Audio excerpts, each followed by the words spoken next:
क्या आपने कभी ये चेक किया है कि आपके नाम से कितने सिम कार्ड चल रहे हैं? कहीं कोई दूसरा तो आपके नाम से सिम तो नहीं चला रहा। दोस्तों, साइबर क्राइम की घटनाएं बहुत सारी इस समय बढ़ रही हैं और जिसमें कई सारे केसेस ऐसे पकड़े जाते हैं जहां पर जो मोबाइल नंबर यूज किया जाता है वो किसी ऐसे व्यक्ति का होता है जिसे उसके बारे में पता भी नहीं होता है कि ये सिम कार्ड उसका था, कभी उसने लिया था। तो ऐसा अगर आपके साथ में हो तो कैसा लगेगा?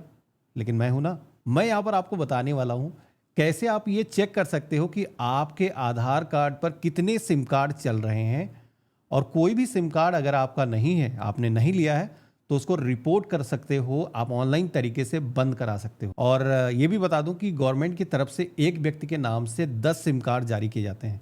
तो अगर आपने लिमिट रीच कर दी है तो नया सिम अगर लेने वाले हो तो पुराने नंबर अगर आप यूज नहीं कर रहे हो तो उनको क्लोज करा करके तभी आप ले सकते हो। तो चलिए आपको दिखाता हूं कैसे पूरा काम करता है प्रोसेस। सबसे पहले तो आपको अपना ब्राउजर ओपन करना है और यहां पर आपको सर्च करना है संचार साथी।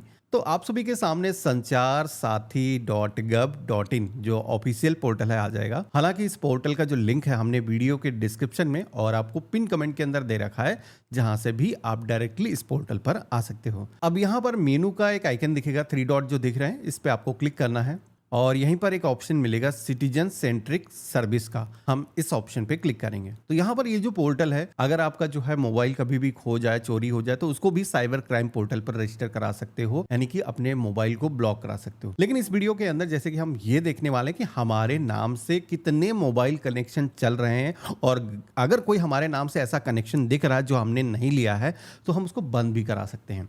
तो इसके लिए यहाँ पर ऑप्शन मिलेगा no mobile connection in your name का। तो हमने इसी ऑप्शन पे क्लिक किया है। तो यहाँ पर आप पेज में नीचे की तरफ आओगे तो यहाँ पर आप देखोगे कि मोबाइल नंबर दर्ज करने के लिए कहा गया है। तो जो भी नंबर आपके पास में है, आपका खुद का नंबर, वो आप यहाँ पर दर्ज करोगे। इसके बाद में ये जो कैप्चा कोड दिखाया गया है, ये कैप्चा कोड कैपिटल स्मॉल जैसा है सेम आपको वैसे दर्ज कर देना है और इसके बाद में वैलिडेट कैप्चा के ऑप्शन पे क्लिक करना है।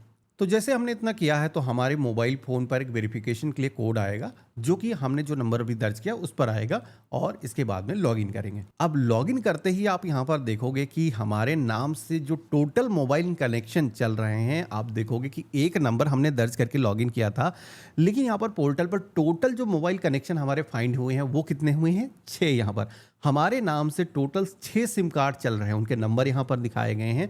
तो आप यहाँ पर देख सकते हो कि कौन सा नंबर कब आपने लिया था और कौन सा नंबर आपका नहीं है लेकिन आपके नाम से शो कर रहा है। तो ये चेक करना काफी जरूरी है। तो यहाँ पर आपको ये देखने को मिल जाता है कि आपके कितने नंबर हैं जो आपके नाम से चल रहे हैं। अब जैसे कि मैंने आपको बताया था कि मान लो कभी ऐसा होता है कि आपके नाम से कोई ऐसा नंबर दिख रहा है जो आपने लिया नहीं, आपको याद नहीं, या फिर लिया था अब वो नंबर बंद हो गया या फिर आप यूज नहीं कर रहे हो ना, तो ऐसे में उस नंबर को बंद करा सकते हो। वो कैसे काम करता है तो बताता हूं। जैसे कि यहाँ पर नंबर दिखाए गए हैं, जो भी नंबर आपके पास में नहीं है, आपने नहीं लिया है लेकिन आपके आईडी पर शो कर रहा है, तो यहाँ पर आपको उसके आगे जो टिक करने का ऑप्शन दिया गया है इस पे आपको क्लिक करना है। अब यहाँ पर टिक करने के बाद में आप देखोगे कि 3 ऑप्शन यहाँ पर दिख रहे हैं, जिसमें कि एक ऑप्शन है नॉट माई नंबर, यानी कि हमारा ये नंबर नहीं है। इसके अलावा दूसरा है नॉट रिक्वायर्ड, यानी कि पहले नंबर था लेकिन अभी जो है उसकी ज़रूरत नहीं है। तीसरा है रिक्वायर्ड, तो यहाँ पर इस पे तो टिक करने की वैसे भी हमें ज़रूरत नहीं है, जो रिपोर्ट कर रहे हैं, बंद कर रहे हैं, उसी की हमें ज़रूरत है। तो यहाँ पर जैसे कि 2 ऑप्शन मिलते हैं रिपोर्ट करने के। तो जैसे कि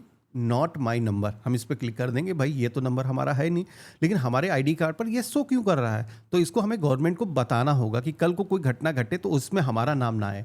ठीक है, तो इसको हम इस पर टिक कर देंगे और इसके बाद में दिए गए रिपोर्ट के ऑप्शन पे क्लिक करेंगे। तो जैसे हमने रिपोर्ट के ऑप्शन पे क्लिक किया है तो आप यहाँ पर देखोगे, यहाँ पर बताया गया है कि एक बार जब आप सबमिट कर दोगे उसके बाद में आप यहाँ पर चेंजेस इसके अंदर नहीं कर पाओगे। ऐसा कोई ज़रूरी भी नहीं कि भाई हम दूसरे का नंबर बंद करवा रहे हैं कि वो हमारे आईडी पर क्यों शो कर रहा है। तो यहाँ पर आप देखोगे कि ओके जैसे मैंने किया है तो हमारे सामने एक रिक्वेस्ट आईडी जनरेट होकर के आ जाती है। तो यहाँ पर आप देख सकते हो कि हमने अपनी तरफ से गवर्नमेंट को बता दिया है कि भाई ये मेरा नंबर नहीं है, मेरे आईडी कार्ड पर शो कर रहा है।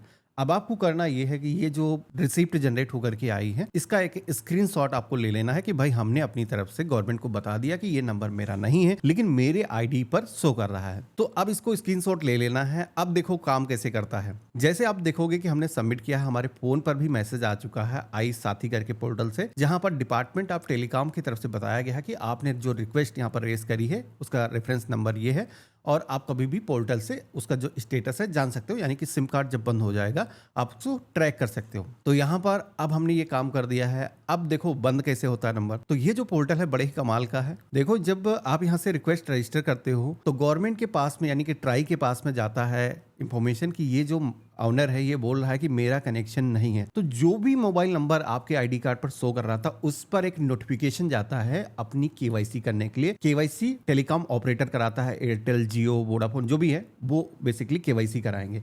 तो केवाईसी करने के लिए कहा जाएगा। अब केवाईसी में डॉक्यूमेंट कौन से लगेंगे?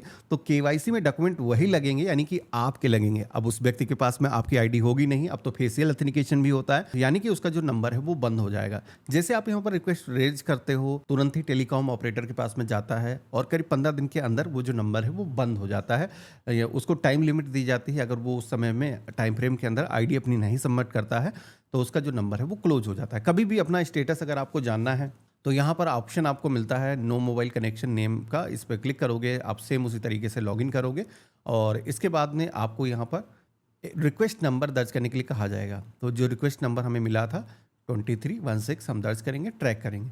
तो आप यहाँ पर देखोगे कि हमने अपनी तरफ से कंप्लेंट रजिस्टर किया है, अभी जस्ट रजिस्टर किया है। जैसे ही रिजॉल्व हो जाएगी तो यहाँ पर भी अपडेट हो जाएगा कि यहाँ पर ये जो नंबर है बंद हो चुका है। अगर वो आईडी सबमिट कर देता है तो उसका जो नंबर है वो आगे एक्टिव हो जाएगा। लेकिन जैसे कि आपके नाम से अगर लिया गया है तो दोबारा से वो सबमिट नहीं कर पाएगा और उसका जो कनेक्शन है वो बंद हो जाएगा। वीडियो कैसा लगा मुझे कमेंट बॉक्स में लिख करके ज़रूर बताइएगा। बाकी अगर आपको ये जानना है कि अगर आपका मोबाइल फ़ोन कभी भी चोरी हो जाए तो कैसे आप उस मोबाइल फ़ोन को सर्विलांस पे लगा सकते हो, इससे पहले हमने वीडियो बनाया था और मैंने कई लोगों का यहाँ पर पोर्टल पर रजिस्टर किया है, सभी का मोबाइल मिल गया है। तो ये भी वीडियो चैनल पर पड़ा हुआ, किसी का फ़ोन अगर चोरी हो गया है अपने दोस्त के साथ में वीडियो को ज़रूर शेयर करना। बाकी इस वीडियो से कुछ भी नया सीखने को मिला है तो वीडियो को लाइक ज़रूर कर देना। चैनल पर नए हो हमें फॉलो कर लेना और हम मिलते हैं ऐसे ही एक नए वीडियो में। तब तक के लिए गुड बाय, जय हिंद।